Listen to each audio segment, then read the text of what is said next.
Well, good day, class. I'm going to give a brief history of where lean came from. This is an optional lesson, and so it's not required that everyone go through this. But if you're very interested in lean and particularly the background, the backdrop, the history behind the lesson I gave about Nike's version of lean, um, this may be of interest to you. So we're talking about quality and continuous improvement this week. And no discussion of quality would be complete without some quotes from Edwards Deming. So there's a couple here, my favorites, but it's not enough to do your best. You must know what to do and then do your best. And so that's an important thing of having a good quality definition and having some good standard work process and knowing what that standard work is and then doing your best to follow it, and so on. I would encourage you to study Deming, the Total Quality Management, TQM movement. It's also worthwhile to do a little bit of a dive into Six Sigma, which was made famous by GE as a quality-focused improvement, continuous improvement effort, philosophy, method. You might also find it interesting to look into business process reengineering, and Michael Hammer would be a major voice about that, and also, of course, looking up lean and the Toyota production system. The history of lean, from my point of view, of course, many people think that lean and Toyota production system, Toyota being a Japanese company, has its roots in Japanese culture somehow or Japanese philosophy. But it really doesn't. It really has its beginning, near as I can tell, with the great American Henry Ford. So in 1926, before Toyota had even made a single car, Henry Ford was talking about eliminating waste, saving human labor, not wasting people's time, but having them do effective and valuable things, looking for things that are just a waste of time and getting rid of those in the process, synchronizing or flowing manufacturing, practicing quality at the source, which we talk about in lean as a really big concept, and standardization and continuous improvement that made some comments about already, the tension between those two seemingly opposing ideas of standardizing, not change, and improving, changing. How do you bring those together? Henry Ford was talking about that in 1926. So the quality movement leading into World War II and after World War II. World War II created a scenario in the United States manufacturing that spawned the U.S. to create a thing called training within industry, which has 3 modules. It's training material. You can Google search training within industry and find the 1945, I think it is, training material. Original training material has been put on the internet. And it's in 3 parts: job relations, job instruction, and job methods. And for those that really get deep into lean, you become, when you see those, you recognize that those are very foundational to the principles of standard work, job instruction, and Kaizen that make up the heart of the Toyota production system. So it's very American, these roots. In 1936, the Toyota company was a textile company. So if you go to the Toyota City facility today in Japan and go to their museum, they have half the museum is about weaving looms and things to do with textile manufacturing. The other half's about cars. And it was 1936, somebody at Toyota said, hey, why don't we make a car? And when they did that, the short story is they were terrible at it. Their cars had horrible quality. They lost a lot of money, almost went bankrupt. They had a real crisis, not much money, not much cash. And that is the seed from which the Toyota production system was really born. So Toyota, 1936, starts making cars. It's a mess. They go through World War II. They come out the other side and say, we need to catch up to the USA, big 3 car makers. So they send some people to the United States to study that. They go to some Deming quality seminars. And they also didn't have much money, so they had to cook their own food while they were here. That forced them to go to the grocery store. When they were in the grocery store, they were quite fascinated by the dairy case, where all the shelves inside the dairy case, instead of being flat, which is a very good way to store things, were slanted. So when they would take a carton of milk off of the end, the ones behind it would slide down the rack, gravity feed.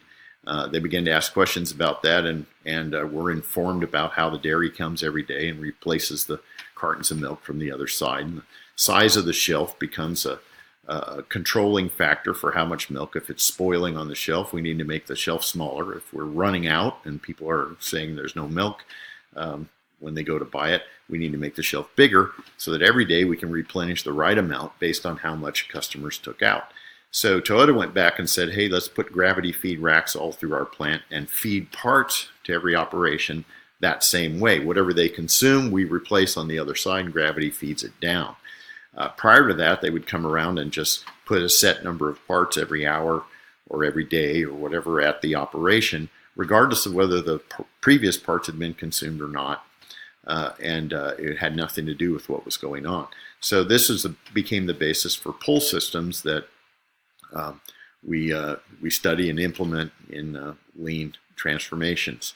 So bringing those things together, the United States kind of took its eye off the quality ball, kind of frustrating to dimming, in fact, after World War II, because companies here became very infatuated with the notion of economies of scale. If we get bigger, we become more efficient. And so it sort of took the eye off of the idea of focusing on quality and said, let's just make a whole lot of them. At the same time, the U.S. was involved in reconstruction after the war in Japan, and so the people who were sent there by the United States to do reconstruction in Japan took the training within industry philosophy with them.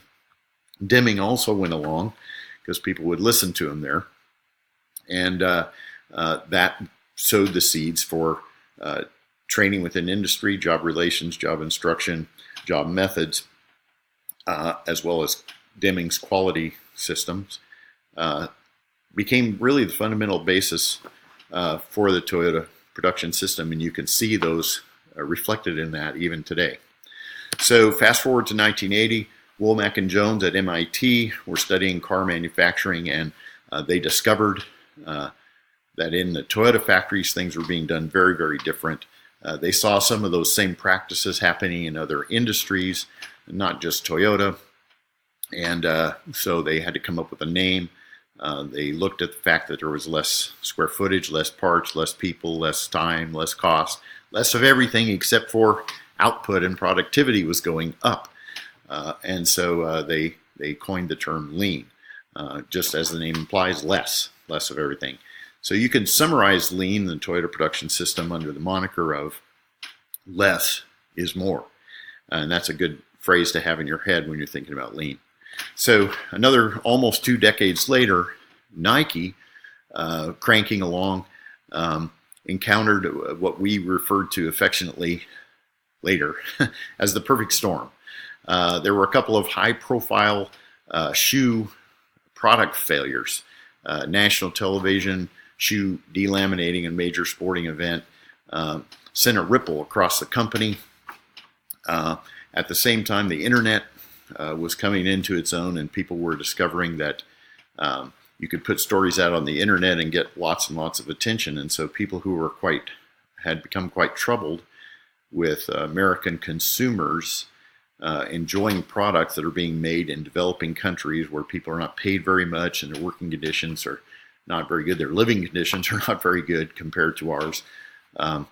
People who were bothered by that began to make those stories public and circulate via the power of the internet, and Nike became a very good poster child for that. And so it was time to take a look at the manufacturing model and approach within Nike and do something different. And so for about 4 years, there was a study of GE Six Sigma type approach and Toyota lean type approach, which would fit our industry better. And lean was the one that was chosen. In 2002, a formal initiative was launched in Vietnam called NOS. We put on all the t-shirts, Novus Ordo Seclorum, for you Latin scholars. I'm probably not saying that right, but the rough translation is a new order for the ages, or as we said, a new order has begun, a new way of doing things. We're not going to do things the way we did them before. We're going to do things completely different.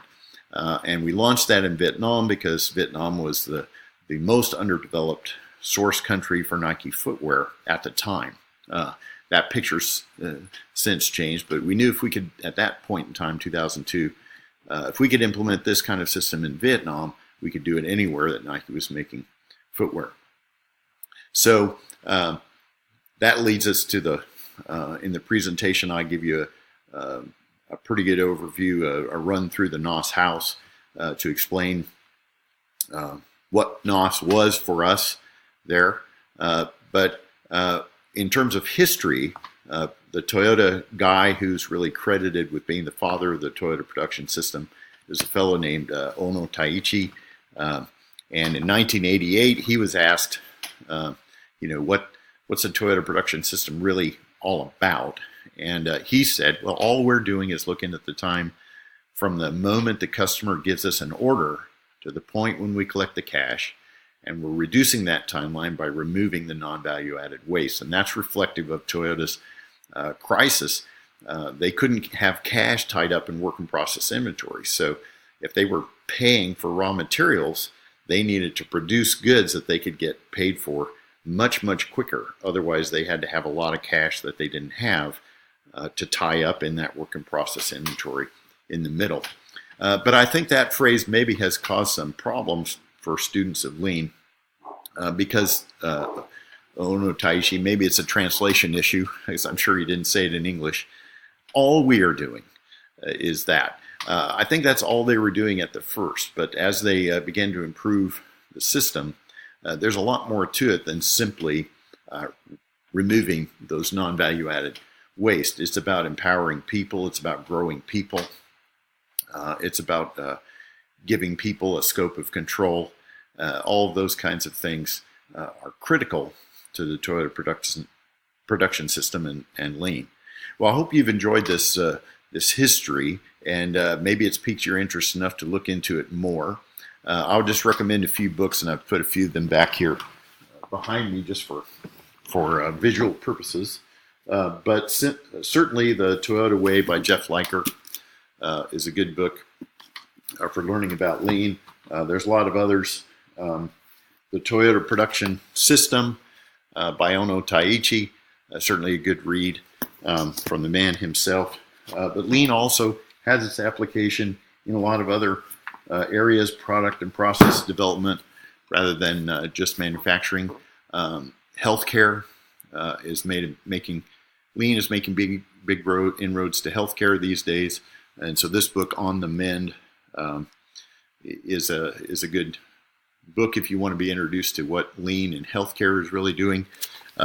There's even Lean being applied to ministry.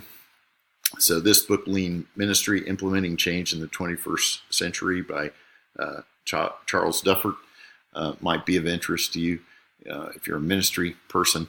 The philosophy of improvement and less is more really has applications in life and in every area of business and organization. So I just encourage you to pursue it and make the most of it in your own application.